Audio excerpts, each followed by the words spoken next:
반갑습니다. 한자로 배우는 원불교를 맡은 홍익학당 대표 윤홍식입니다. 이번 시간에는 충돌, 자동차 충돌 이렇게 지금 많이 쓰는 말인데 어떤 의미인지 한번 보시죠. 요 충이 보면 요게 지금 이렇게 사거리 다 나오는 글자들이 많지 않은데 지금 사거리 나온 거 아시죠? 가운데 무거울 중자가 있고 사거리입니다. 요게 지금 행할행자입니다. 행할행자는 사거리, 사방으로 뚫린 길을 걸어가는 모습을 말해요. 걸어가는 거, 길을 걸어가는 거. 그러니까 행하다, 그 도를 행한다. 그러면 행한다는 건 걸어간다는 뜻입니다. 걸어간다. 그래서 실천으로 옮긴다는 뜻이죠. 실제로 내가 한 걸음, 두 걸음 걸어가야 가는 거니까요. 그런데 여기에 지금 무거울 중자가 있습니다. 보시면 자 위에 이렇게 여기가 사람이고요. 사람이 흙 위에 서 있습니다. 그리고 허리에 무거운 짐을 묶었어요. 무거운 짐을 등짐을 메고 길을 가는 모습입니다. 자, 사거리에서 지금 어떤 사람이 몸에다가 이렇게 짐을 메고 가고 있는 모습이죠. 당연히 땅을 밟고 가겠죠. 자, 이게 왜 충이냐? 찌를 충자, 부딪힐 충자입니다. 요게요, 이게 뭐냐면 큰 길을 의미하는 겁니다. 그러니까 짐을 싣고 우리가 서울로 가잖아요. 그러면 예전에 지방에서 서울 올라올 때 서울 올라오는 큰 길, 보통 수도를 향하는 큰 길, 이게 충입니다. 그래서 적들이 그럼 어디로 만약에 침투해 오겠어요? 적들이 밀려올 때, 우리 임진왜란 갔을 때. 그 큰 길로 오기가 좋겠죠. 말 타고 오기가. 그러니까 지금 이게요, 수도를 향해 뚫린 큰 길, 이렇게 짐 싣고 짐 나르기 좋은 길, 넓은 길을 뜻하죠. 그래서 적들이 와서 침략하기도 좋은 길, 찌르다, 와서 부딪히다, 큰 길, 이런 걸 뜻합니다. 그러니까 적들이 침입해서 뭔가 관통해서, 거의 나라를 관통해서 딱 수도를 치기에 좋은 그런 길들을 지금 의미하는 게 충자고. 그래서 우리 인체 안에서 가운데를 관통하는 걸 무슨 맥이라고 그러죠? 충맥. 그게 이제 충맥입니다. 그러니까 딱 아주 그냥 우리 이제 회음에서 백회 연결하는 맥들을 많이 얘기하는데, 또 이렇게 단학할 때도 우리 몸 안을 아주 관통하는 백회와 그 회음을 뚫는, 한의학적으로는 또 꼭 그렇지는 않지만 아무튼 이 가운데를 가로지르는 맥을 충맥이라고 한다. 이렇게 보시면 와서 부딪히다는 의미가 큰 길에서 적들이 침입해서 온다, 이런 느낌으로 뭔가 길이 수도를 향해 딱 뭔가 이렇게 찌르는 모습이다, 이렇게도 보시면 되겠고요. 돌자는 훨씬 이해하기 쉽습니다. 여기 구멍이죠. 구멍혈자죠. 구멍에 지금 뭐가 나타났죠? 개가요. 예. 구멍에서 개 튀어나오면 깜짝 놀라죠. 부딪힐 돌자입니다. 구멍에서 지금 개가 튀어나왔잖아요. 예. 개 구멍에서 개가 갑자기 탁 튀어나오니까 개가 와서 뛰어와서 물면 봉변 당하는 거죠. 이게 충도입니다. 이건 길에서 부딪힌 느낌. 이거는 어디 이제 길 가다가 갑자기 구멍에서 뭔가 불시에 뭐가 뛰어나온 느낌이죠. 뛰어나와서 나를 친 거고, 이거는 아주 대로에서 적들이 쳐들어오는 느낌이고요. 그래서 부딪히다, 충돌, 이렇게 보시고요. 포섭하다. 이 포자는요, 지금 실제로는요, 이렇게 해서 이런 느낌으로. 원래 이게 더 본자입니다. 그러니까 뭐죠? 뱃속에 품고 있는 거예요. 감쌀 포자잖아요. 이게 애기 배인 겁니다. 포. 고기 육자를 써가지고 하면 이제 동포. 한 배에 나왔다. 우리 만물이 한동포다 하는 거는 모두 한 배에 나온, 이제 이건 고기 육자니까 살이고, 그러니까 엄마 뱃속에 나왔다는 걸 얘기하는 거죠. 여기는 감싸다는 데 더 포인트를 둬서 쌀포자로 쓰입니다. 감싸고 있다. 엄마 배가 아기를 감싸고 있다. 그래서 이제 태아를 나타내려고 이렇게 그린 거죠. 이렇게 그릴 수도 있습니다만 태아를 나타내기 위해서. 근데 이렇게 보면 좀 더 이제 더 태아고, 이건 좀 더 자란 상태 같죠. 근데 이건 그런 의미를 두고 한 게 아니라 이제 엄마가 아기를 뱃속에 감싸고 있다, 감쌀 포자. 섭자는요. 요거 보시면 이거 손입니다. 이렇게 그리면 손이에요. 예전에. 이게요. 가끔은 머리털, 털모자를 의미할 수도 있고 손을 의미할 수도 있고 합니다. 글자상에서 보셔야 돼요. 여기는 이제 손가락 5개라고 보시면 돼요. 손을 그렸다. 근데 손이 뭘 잡아당기고 있죠? 요건 뭐죠? 귀요. 이목을 집중시킨 상황을 말합니다. 내가 여러 사람의 귀를 잡아당기고 있다는 건요. 지금 제 얘기를 경청하게 만들었다는 거죠. 그러니까 다스리다. 이런 뜻입니다. 다스리다. 여러 개 겸직하다. 여러 개, 내 역할 말고도 여러 역할을 겸하고 있어서 여러 방면에서 나한테 이목을 집중하게 만든 거죠. 이목을 집중시킨 모습입니다. 이걸 포섭할 섭자입니다. 포섭하다. 그래서 이 포섭하다는 게 내가 저 많은 다양한 중생들을 다 껴안고 나한테 이목을 집중하게 내 말을 듣게 만드는 거예요. 그래서 그 보살들이 하는 일을 불경에 보면 포섭이라고 나와요. 중생을 포섭해라. 동사섭 이런 게요. 중생들과 함께 같이 일하면서 같이 고락을 겪으면서 중생들을 감화시켜서 이 보살의 무리 안에 들어오게 포섭하라. 그게 뭐냐면 요 귀를 잡아당기고 있는 모습. 내 말 좀 들어. 한두 귀가 아니죠. 여러 귀들을 내가 그쪽에 영향을 준다는 거죠. 다스리다, 뭔가 겸하다 이런 뜻이 됐습니다. 포섭하다. 이 말은 불경 번역하다 보면 많이 나와요. 포섭이란 말을 정말 잘 써요. 그 대승보살도를 논하는 경전에서는요. 중생을 포섭하라. 중생을 성불시키려면 포섭해야죠. 자, 반성, 성찰 비슷한 이제 단어들이니까 같이 한번 한목해 보죠. 반이라는 거는 지금 뭔가 낭떠러지를 거슬러 올라가는 뭔가 이렇게 내려와서 다시 올라가는 모습이죠. 그러니까 돌이킨다는 뜻입니다. 돌아간다, 돌이킨다. 그래서 내가 한 일을 돌이켜가지고 성찰한다 이런 뜻이거든요. 근데 이 성찰은요. 원래는 이래요. 각골문은. 그냥 눈 위에 풀 그려놨어요. 풀이 싹이 자라는 거를 살펴보고 있는 눈입니다. 어떤 싹이 자라나 보고 있는. 그래서 이게 참 지혜로운 말인 게 조금 요게 이제 근문에 올 때는 이렇게 바뀌었어요. 그래서 괜히 점 하나가 더 들어왔어요. 그래서 지금 전서에서 이 점 하나가 이렇게 이어진 겁니다. 그래서 여기는 풀 그대로고. 그래서 지금 풀하고 이렇게 해서 이렇게 이게 소자처럼 적을 소자처럼 돼버린 거예요. 원래는 풀이었는데 이게 이제 이렇게 되다 보니까 적을 소자처럼 된 거예요. 원래는 풀입니다. 땅에서 풀이 자라는 모습. 여기 이 점은요 땅을 의미해요. 땅에서 풀이 자라는 걸 의미한 거예요. 그냥 풀이었는데 땅에서 자라는 풀. 요 느낌을 더 준 거죠. 획을 하나 더 그은 거죠. 그래서 이게 성자가 정말 절묘하게 한자가 만들어진 게요. 이 지금 성찰 이거는요. 조선시대 500년간 최고의 수행법입니다. 이 조선시대 때 주자학의 최고 수행법은 경이거든요. 경에 안주하라 해서 거경인데 경에는 2개가 있어요. 원불교 무시선이랑 같습니다. 그래서 이 정시, 동시선이 있고 정시선이 있듯이 정시를 발동하기 전이라고 해서 미발시 그럽니다. 미발경이 있고 이미 발동했다고. 여기서 발동은 뭐냐? 희노애락입니다. 원불교는 육군이라면 여기는 희노애락이에요. 감정이죠. 근데 여기는 이제 생각이 당연히 전제되니까 생각, 감정이 발동하기 전, 발동한 뒤. 그럼 발동하기 전에 어떻게 해야 됩니까? 원불교는 뭐죠? 일심, 잡념을 폐지하고 일심 유지하는 건데 그거를 선비들은 어떻게 닦았냐면 주자 선생님께서 가르침을 확정하기를 미발의 경은 존양을 해라. 딱 보존, 천리를 보존하고 있어라. 양심을 보존하고 있어라. 보존하고 배양해라. 그럼 움직일 때는 어떻게 합니까? 성찰해라.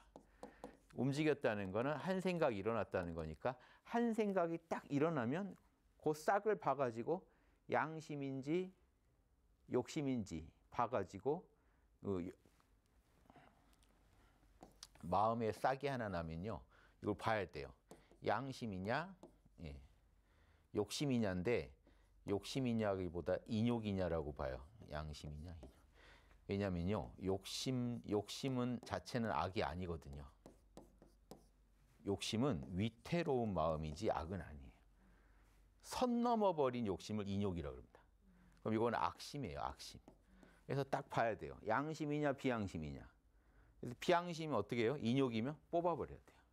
인욕이면 뽑아버리고 양심이면요, 배양해줘야 돼요. 요게 성찰입니다. 그래서 이 무시선은 뭐죠? 불의는 배격하고 정의는 양성하고.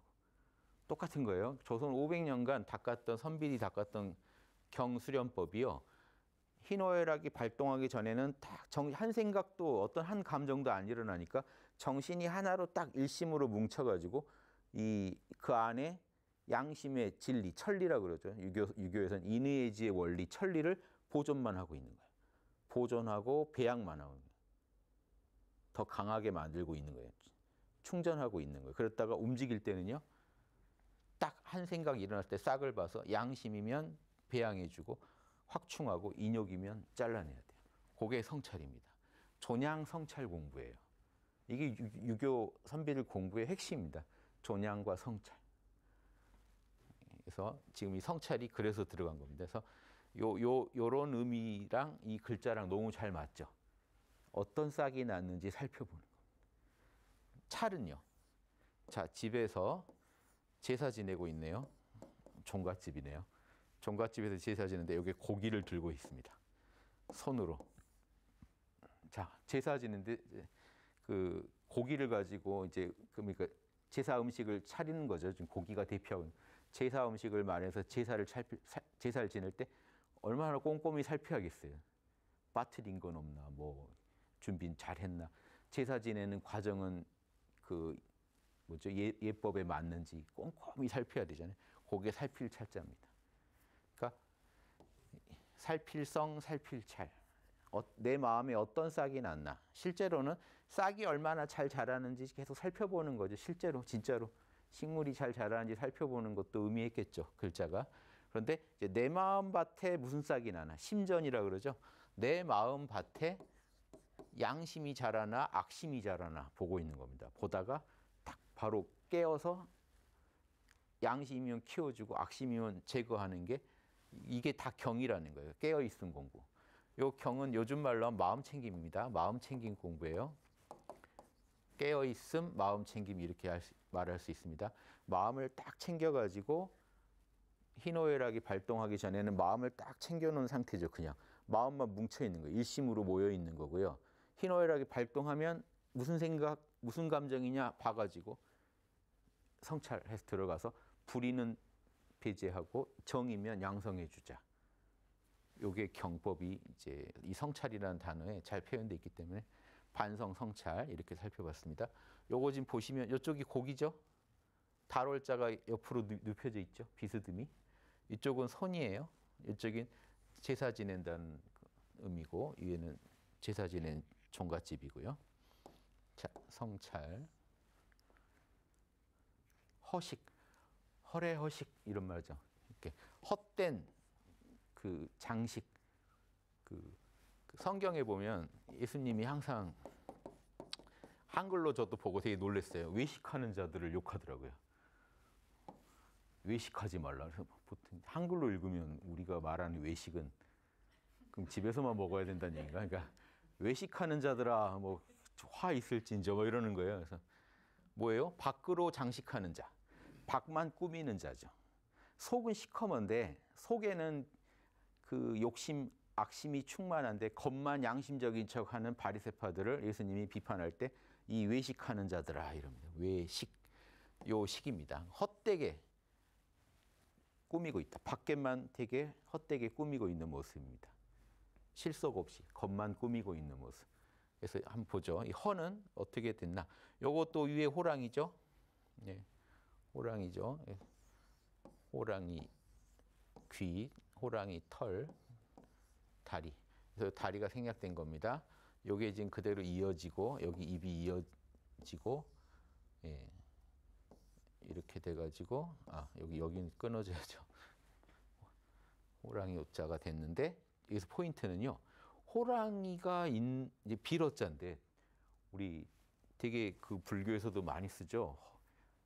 허하다, 허령 뭐 그 허허공공 뭐 이런 식으로 뭐 이렇게 텅 빔을 의미할 때 많이 쓰는데요. 허공성 경전에 보면 허공성 텅 비어서 공한 그 자리 이렇게 의미를 부여하는데 요 허자가 사실은 호랑이랑 관련돼 있다는 겁니다. 호랑이. 그래서 이쪽은 호랑이를 지금 의미하고요. 밑에는 뭘까요? 요게. 지금 해서에서는 이렇게 돼 있죠. 전서는 어떤가요? 이렇게 돼 있죠. 두 사람이 이렇게 등 마주보고 서 있는 것 같이 돼 있는데 요게 원래 이겁니다. 이거. 자, 이거 3개 그리면 산이었죠. 2개만 그리면 뭐죠? 언덕이었어요. 언덕을 이렇게도 표현할 수 있죠. 근데 이렇게도 표현합니다. 언덕. 그래서 이게 지금 언덕이에요. 이게 지금 이렇게 된 거예요. 아시겠죠? 산 2개. 봉우리 2개 그려놓은 겁니다. 요게 이제 어떻게 정리돼요? 요게 이제 정리되면서 지금 이렇게 정리된 게 언덕 부자예요.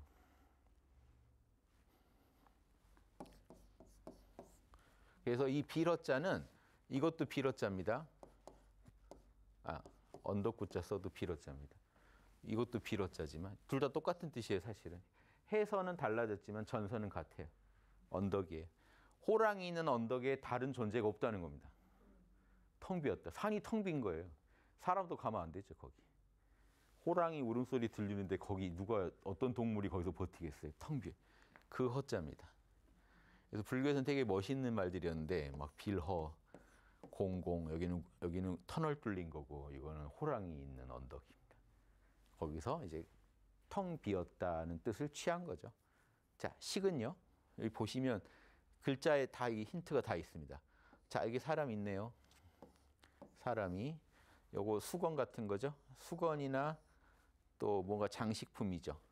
요건요. 밥그릇입니다. 요 밥뚜껑. 여기 밥이에요, 지금. 여기 밥입니다. 밥그릇에다 뭔가 장식을 하고 있거나 수건으로 닦고 있는 모습이죠. 요게 이제 허리에 이렇게 장식도 한다 그랬잖아요.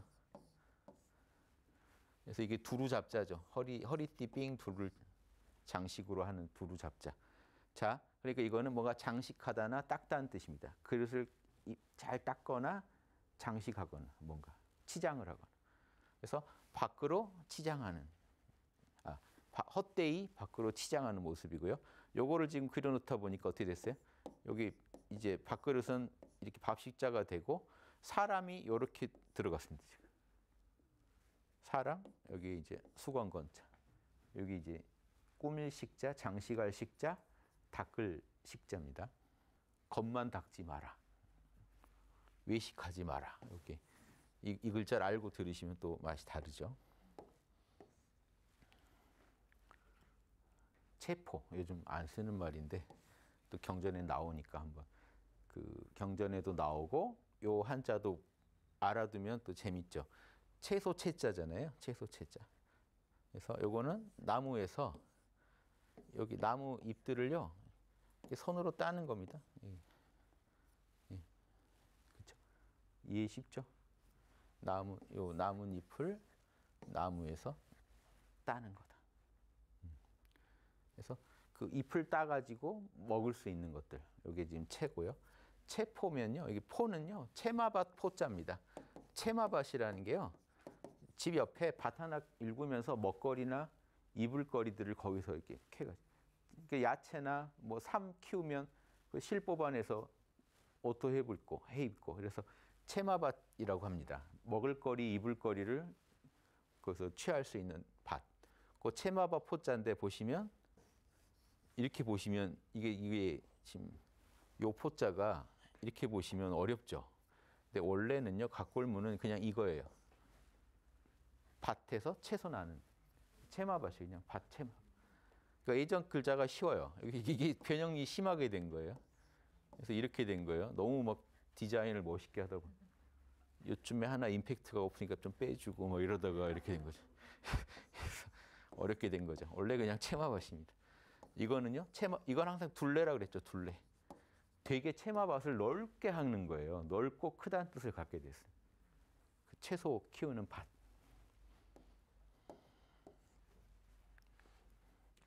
과수원. 과자도 예전에 한번 했죠. 나무에 그냥 열매 맺힌 겁니다. 열매가 맺혔다. 수가 새로 등장했죠. 수는요, 재밌는 게 이게 다 합쳐졌는데요. 수는 원래는 이렇게도 수예요. 또 이렇게 각골문이요, 이렇게도 수예요. 근데 이제 전서로 이렇게 다 합쳐진 거예요. 이게 왜 그러겠어요? 이것만 해도 나무고요. 이거는 뭐죠? 요게 제기죠, 원래 제기. 이게 제기를 의미하죠.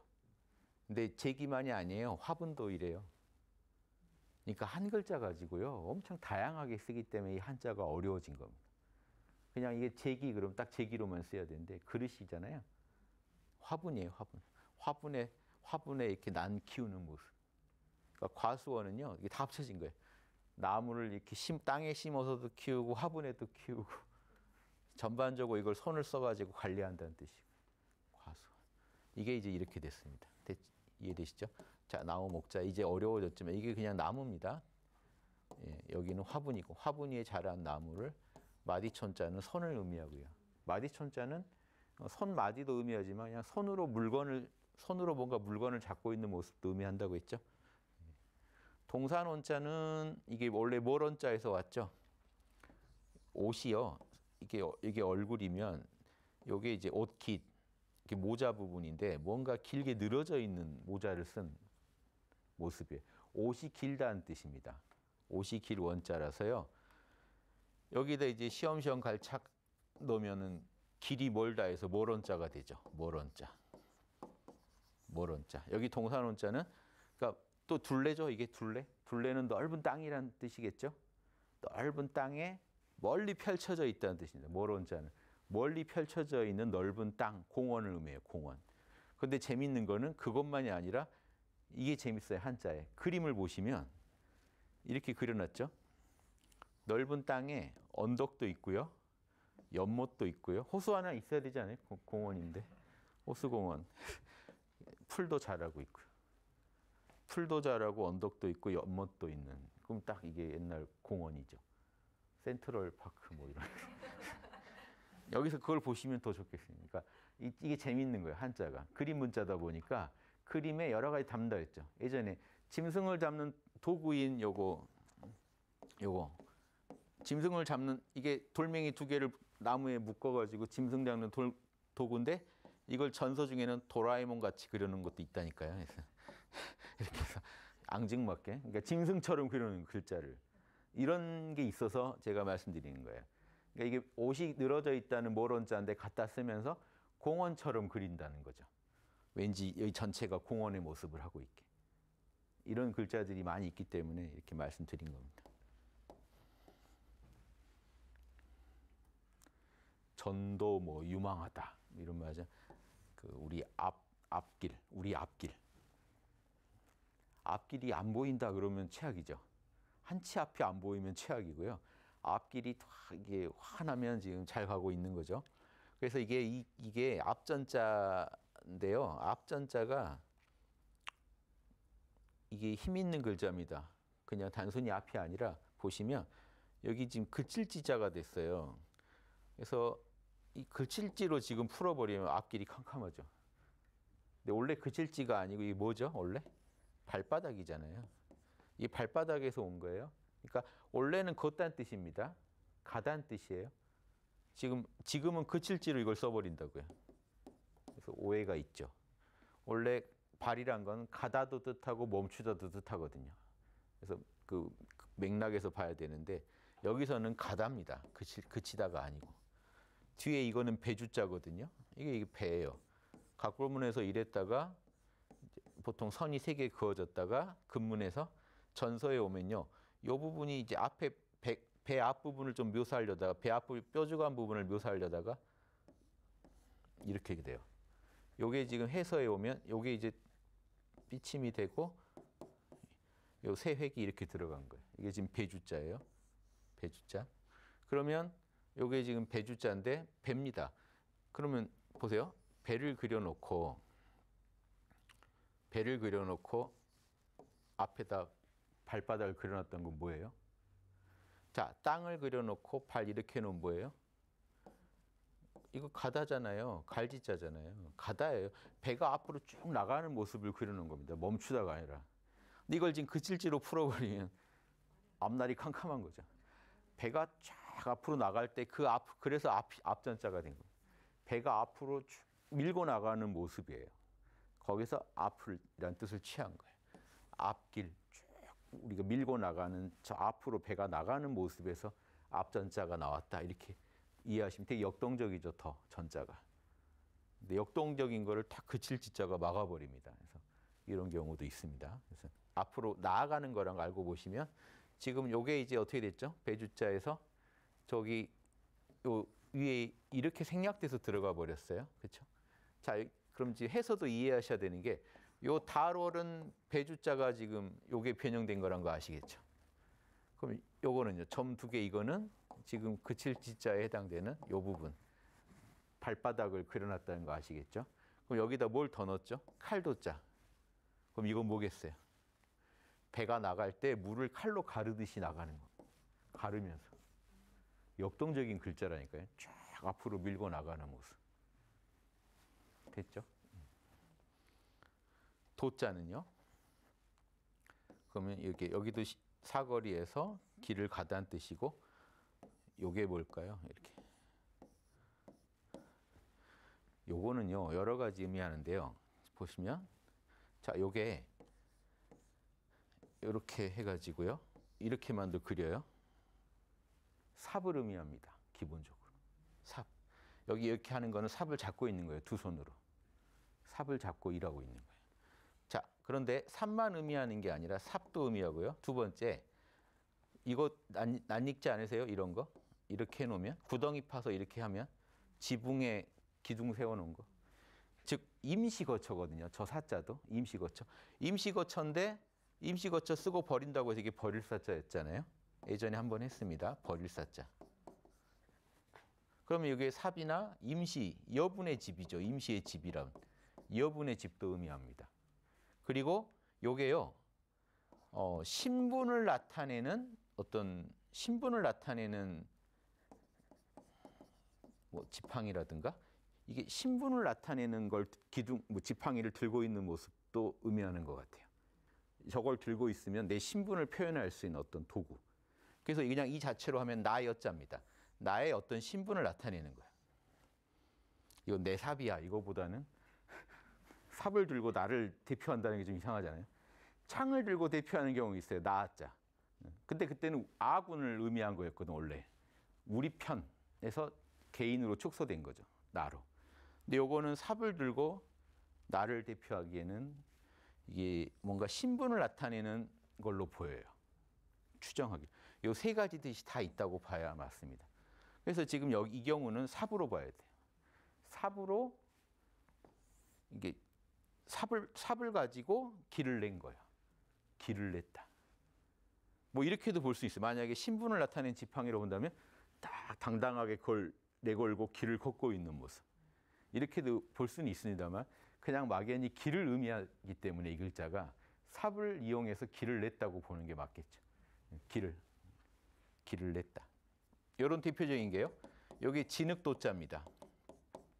어때요? 삽을 이용해서 물하고 흙을 섞었죠.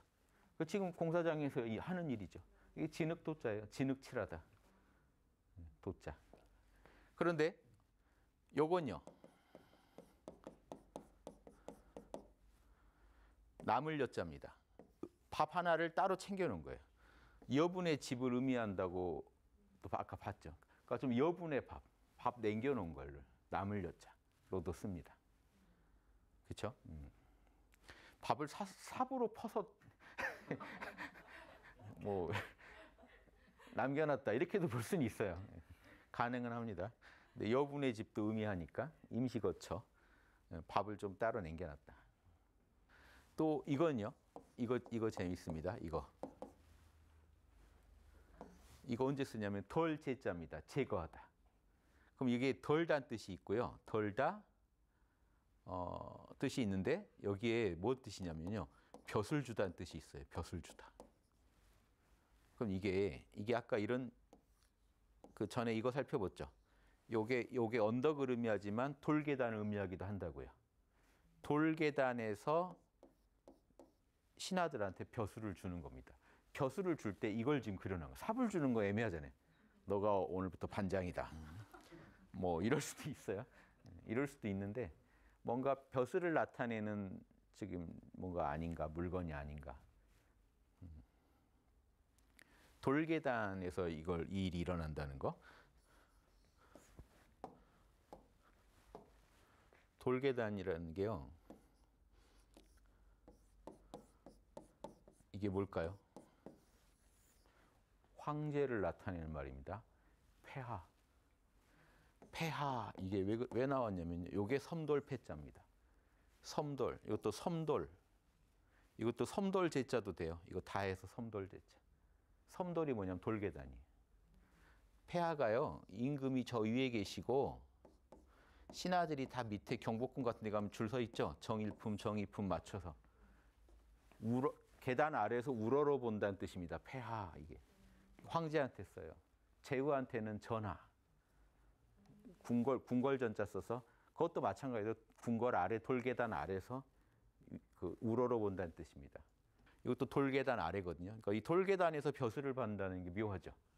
돌계단에서 벼슬을 받는다. 뭔가 상징물을 받는 거, 신분을 상징하는 물건입니다. 단순히 산만이 아니라 이렇게 보시면 좋겠습니다.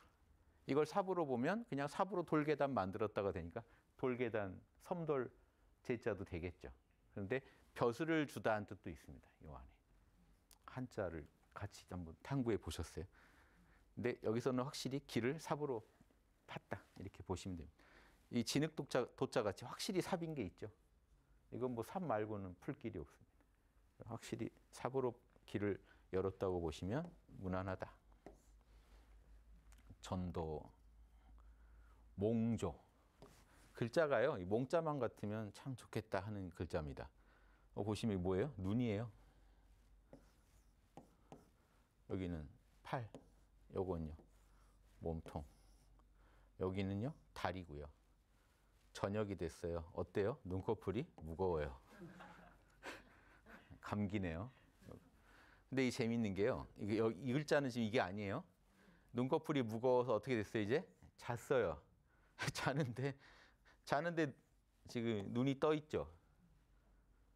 눈꺼풀은 이제 눈이 좀 덮였다는 거예요. 눈이 덮였는데 눈이 떠 있다는 거예요. 꿈을 꾸고 있다는 거예요, 지금. 눈을 감았는데 뭘 보고 있다는 거예요, 지금. 꿈입니다. 꿈꾼다. 재밌죠? 그냥 이게 눈꺼풀만 하면 이제 졸릴 몽자여야죠. 근데 꿈몽자잖아요. 눈꺼풀이 지금 덮였는데 눈 위에 뭐가 덮였는데 보고 있다는 겁니다. 지금 뭔가를 꿈꾸고 있다. 꿈몽자. 조는요. 이게 지금 그냥 막 던진 글자 같지 않으세요? 그래서 대충 알아서 해석하라. 그래서 이게 뭐냐면 예전에 거북이 껍질 있잖아요. 등껍질이나 거북이 껍질에다가 좀 기스를 내요. 흠을 내 가지고 이제 솥에 넣거나 불로 지지거나 열을 가합니다. 그럼 얘가 특이한 딱 쪼개지는 방식을 가지고 점을 쳐요. 커피 점 비슷해요. 여러분 커피 마시고 남은 커피 그 모양을 가지고 점 치는 거 있죠? 그런 거 비슷해요. 거북이 등껍질에 난 그 갈라짐의 자국이 어떤 모습이냐 따라서 이제 기라냐 흉하냐를 따지는 겁니다. 이게 지금 거북이 껍질 갈라진 모습을 그려놔서 이래요. 그냥 뭐 마음대로 갈라진 거죠. 그래서 그게 이제 조짐조자입니다. 이해되시죠? 이 조짐이 거북이 껍질 갈라진 거예요, 지금. 막 이렇게. 이걸 보고 점을 치는 거예요. 지금 길하다, 흉하다. 그러니까 이 거북점 은나라 때는 거북점 주로 쳤거든요. 그런데 이제 주나라 오면서 주역점을 치게 된 게요. 이 거북점보다 주역점이 논리적으로 설명도 가능하고 저기는 너무 그냥 모양만 보고 치는 거잖아요. 근데 주역은 양, 뭐 해서 이제 양 안에 또 양, 뭐 양 뭐 이렇게 해서 딱 그 영과 일을 가지고 일과 만약 영이라면 영과 일을 가지고 이걸 조합해서 점을 친다. 훨씬 체계적인 설명이 가능하고 한 점괘가 나왔을 때 그 점괘에서 이걸 가지고 풀어낼 수 있는데 한계가 있지만 이거는 한 점괘가 나왔을 때 그 안에 더 많은 정보가 있거든요. 괴를 가지고 풀어보고. 그래서 이 주나라 때 오면서 주역점으로 대치됩니다. 그래서 거북점 칠 때 무슨 지금 이것도 보면 이렇게 갈라지고 이렇게 갈라진 모습이죠. 그래서 전서에 보면요, 그냥 이렇게 갈라진 모습을 주로 얘기합니다. 지금 현재 전서 중에 볼만한 건 이건데 여러 글자들이 전하거든요.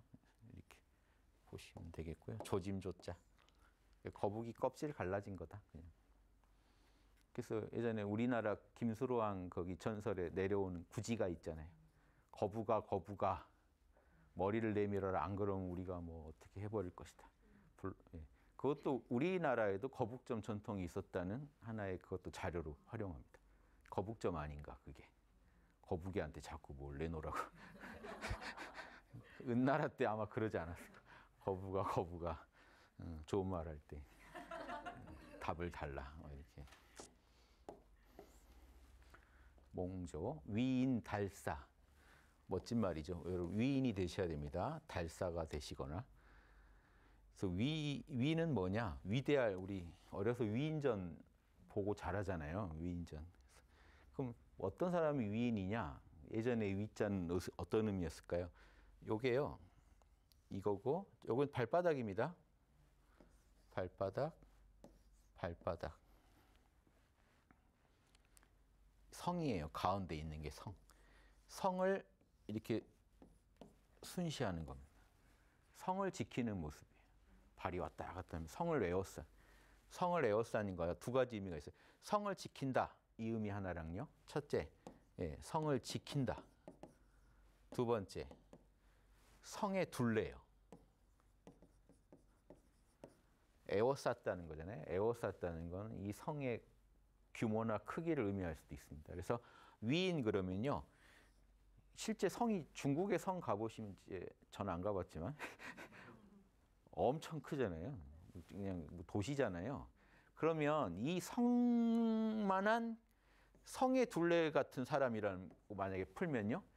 진짜 역량이나 그릇이 큰 사람을. 그릇이 이 성만 해. 그 사람은. 이런 위인도 가능하고요. 두 번째, 이 성을 지켜줄 수 있는 사람이다. 이 성 하나는 지킬 수 있는 사람. 장난 아니죠. 뭐 관우장비급이잖아요. 그러니까 위인이라는 게 이런 뜻입니다. 지금 성 하나를 지킬 수 있는 사람으로 풀 수도 있고요. 성만하다. 그릇이. 역량이 성만하다. 이렇게 보시면 돼요. 이게 그 부드러운 가죽을 의미하기도 합니다. 요게. 뭐 발바닥 모양을 맞추려면 이렇게 해야겠네요. 이렇게. 예, 이게 가죽을 의미하기도 해요. 뭐냐면 어떤 물건을 가죽으로 싸는 거예요. 그러면 부드러워야 되잖아요. 그러니까 부드러운 가죽을 뜻하기도 합니다. 그러니까 물건을 쌀 수 있는 가죽. 이게 뭔가 이게 둘레, 것을 포장한다는 뜻도 있다는 거죠. 성을 이렇게 감싼다는 게 성을 지킨다. 성만한 크기, 둘레를 의미할 수도 있고요. 예. 그러면 보세요. 이게 지키다는 의미로 이런 것도 있습니다. 사방에서 오는 적을 이렇게 지킨다. 이 지킬 호위할 위자입니다. 이게 호위무사할 때 호위할 위자. 또 만약에 태양을 그리면요. 태양을 그리고 이렇게 하면요. 태양빛입니다. 태양빛의 큰 그 둘레. 이것도 가능하다고요. 태양을 둘러싼. 그러니까 여기에 태양이라면 태양빛이 위아래 미치는 범위가 있을 거 아니에요. 태양빛이 비치는 그 빛을 밝히는 그 범위, 엄청난 범위, 둘레. 그리고 요건 좀 다른 이거랑은 좀 다른 뜻으로 쓰일 수 있는 게 이겁니다.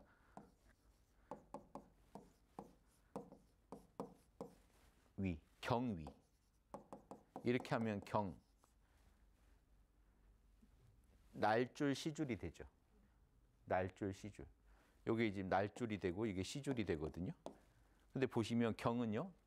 그 배틀에 실이 이렇게 걸려 있는 모습이거든요. 세로 실 걸려 있는 모습이에요, 이게. 그럼 요거는 뭐예요? 요게 북이에요, 북. 그 사이로 오가는 북이 이리 갔다 하잖아요. 이리 갔다. 샥샥 하면서 씨를 뽑아내거든요. 씨씨를 뽑아내는 거.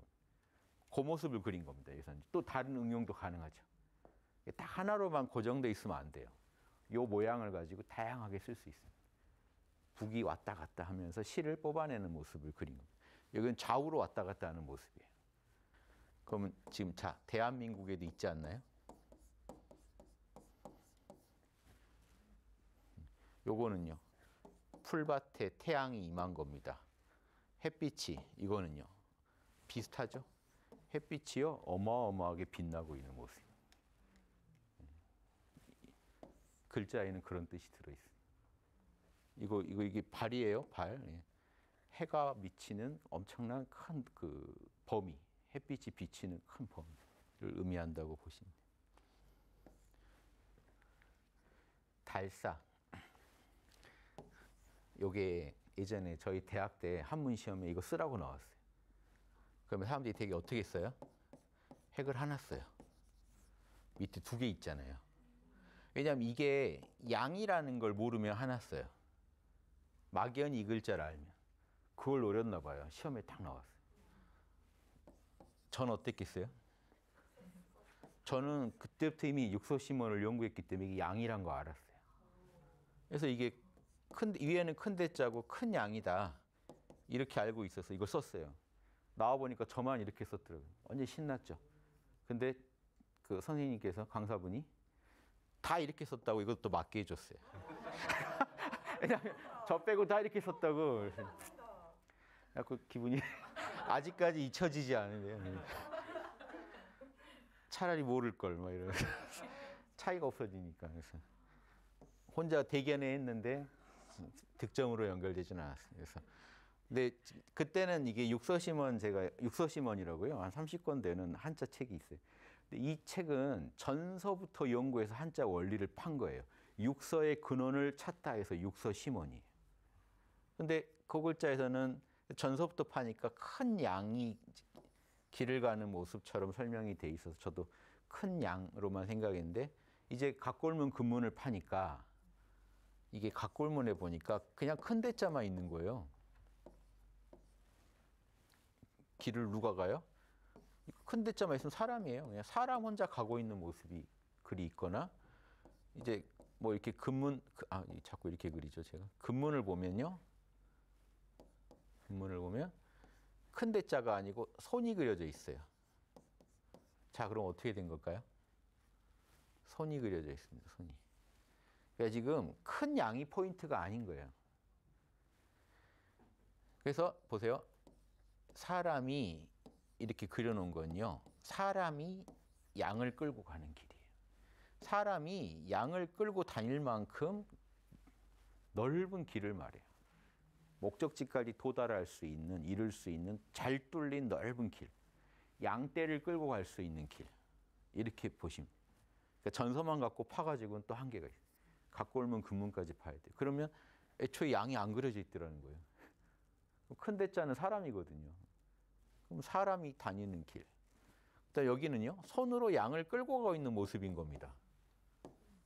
그렇죠? 양이 큰 게 아니라 손으로 사람들이 양을 끌고 가고 있는 모습이에요. 그 양떼들 쫙 다니려면 길 넓어야 되잖아요.